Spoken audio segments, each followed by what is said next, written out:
സംസ്ഥാന സർക്കാരിന്റെ കർഷക വഞ്ചനയ്ക്കെതിരെ ചിങ്ങം 1 കരിദിനം ആചരിക്കുന്ന കർഷകർക്ക് ദേശീയ കർഷക സംരക്ഷണ സമിതിയുടെ പിന്തുണ. കർഷക ക്ഷേമം ഉറപ്പുവരുത്തുന്ന ബേബി കമ്മീഷൻ റിപ്പോർട്ടിൽ സംസ്ഥാന സർക്കാർ നടപടി സ്വീകരിക്കാത്തത് എന്തുകൊണ്ടെന്ന് വ്യക്തമാക്കണമെന്നും കർഷക സംരക്ഷണ സമിതി ജനറൽ സെക്രട്ടറി പാണ്ടിയോട് പ്രഭാകരൻ, അഡ്വക്കേറ്റ് ശിവശങ്കരൻ എന്നിവർ വാർത്താ സമ്മേളനത്തിൽ ആവശ്യപ്പെട്ടു.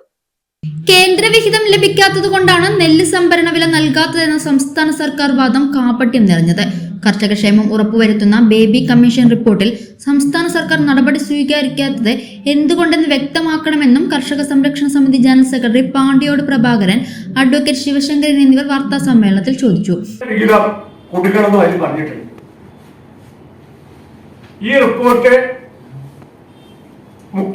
നാല് മന്ത്രിമാര് കൂടി അവലോകനം ചെയ്തുകൊണ്ട് ഈ ഫെബ്രുവരി മാസത്തിൽ മുഖ്യമന്ത്രിയുടെ മുമ്പിൽ ഇത് വച്ചിട്ടുണ്ട് പാസ്സാക്കാൻ.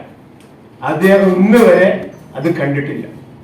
അത് കണ്ട് അദ്ദേഹം ഒപ്പിട്ട് കഴിഞ്ഞാൽ പിന്നെ അതിന് പറയുന്നത് പോലെ കർഷകന് നെല്ലിന്റെ വില കൊടുക്കണം. അത് കൊടുത്തിട്ടില്ലെങ്കിൽ ഭയങ്കര പ്രശ്നമായിട്ട് വരും. അത് എന്തോ പേടിച്ചിട്ട് അദ്ദേഹം അത് ഒപ്പിടാതാണ് വെച്ചിരിക്കുകയാണ്. ഇപ്പോൾ നെല്ല് സംഭരണവുമായി ബന്ധപ്പെട്ട് സംസ്ഥാന സർക്കാരിന്റെ വാദങ്ങളും ന്യായങ്ങളും തെറ്റിദ്ധരിപ്പിക്കുന്നതാണ്. നെല്ല് സംഭരണവുമായി ബന്ധപ്പെട്ട കേന്ദ്ര സംസ്ഥാന സർക്കാരുകളുടെ ലംഘനമാണ് കേരളത്തിൽ നടക്കുന്നത്. യഥാസമയം കണക്ക് നൽകാതെ കോടികൾ കേന്ദ്രത്തിൽ നിന്നും കേരളം കൈപ്പറ്റിയിട്ടുണ്ട്.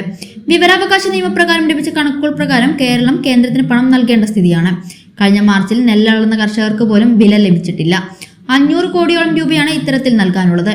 സംസ്ഥാന വിഹിതം വിളയിറക്കുമ്പോൾ നൽകണമെന്നതുൾപ്പെടെ കർഷകർക്ക് അനുകൂല റിപ്പോർട്ട് എഴുതിയ ബേബി കമ്മീഷൻ റിപ്പോർട്ടിൽ മുഖ്യമന്ത്രി നടപടിയെടുക്കാത്തത് കർഷക വഞ്ചനയാണ്. കേരള പദ്ധതിക്കായി ലോകബാങ്ക് കേന്ദ്ര സർക്കാർ വഴി കേരളത്തിന് നൽകിയ കോടികൾ വകമാറ്റി. ഇതേ സ്ഥിതിയാണ് നെൽ കർഷകരോടും സംസ്ഥാന സർക്കാർ കാണിക്കുന്നത്. സമൂഹത്തെ ഒന്നാകെ തെറ്റിദ്ധരിപ്പിക്കുന്ന വഞ്ചനാപരമായ പ്രസ്താവനകളാണ് ഇടത് സർക്കാർ പറഞ്ഞുകൊണ്ടിരിക്കുന്നത്. ഇത് വില പോവില്ല.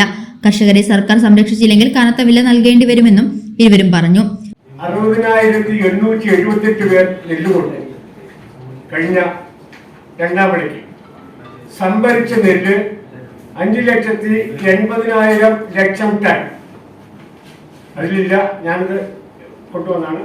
നെല്ലിന്റെ വില കൊടുക്കേണ്ടത് 1,60,000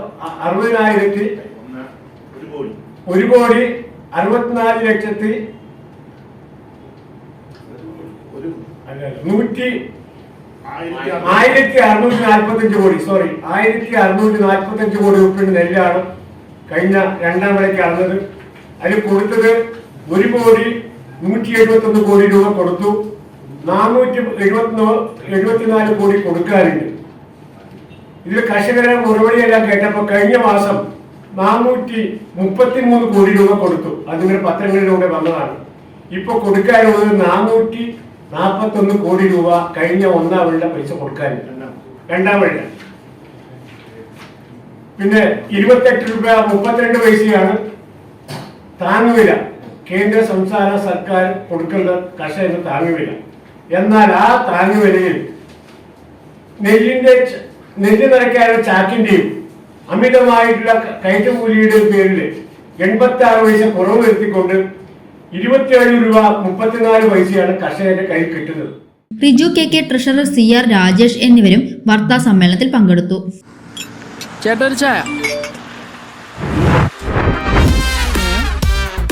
സൂപ്പർ ഫാസ്റ്റ് ആണല്ലോ. ഇതിന്റെ കേരള വിഷൻ വൈഫൈയാ? ഫാസ്റ്റ് ഒക്കെ തന്നെ, പക്ഷെ Kerala Vision wifi connection free ആണ്. ചായ ഫ്രീ അല്ല, കാശട്. Kerala Vision free wifi connection. Free ആയി കണക്ട് ആവൂ.